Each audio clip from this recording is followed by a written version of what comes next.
भैया लोग नमस्कार प्रणाम, कैसन बानी। हमारे चैनल विश्व शक्ति फिल्म में स्वागत बाटे। आज बहुत ही बड़ा ब्लास्ट न्यूज लेके आइल बानी। कुछ तहलका मचा के मार्केट में रख देले बा।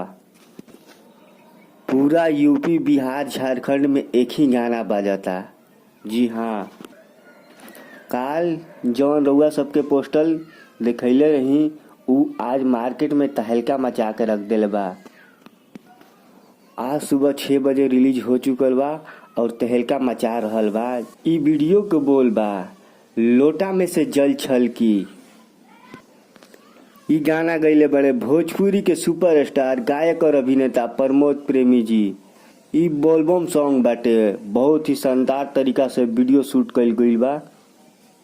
गीत के लिखले बानी कृष्णा बेदर्दी जी और म्यूजिक से सजेले बानी फिर से वही जोड़ी आर्यन शर्मा जी। जब ई तीनों के जोड़ी चलेला मार्केट में टांडो मचा के रख देला। वीडियो डायरेक्ट कइले बानी राजेश गुप्ता जी। म्यूजिक बीट पर रिलीज भइल बा। रउआ सब नहीं जा देखले तो एक बार सर्च करी जा, रउआ सब देखी जा। बहुत ही सुंदर और प्यारा गीत बा। नया नया अपडेट पावे खातिर चैनल के सब्सक्राइब करी जा आ बेल आइकन दबावल ना भूलम जा।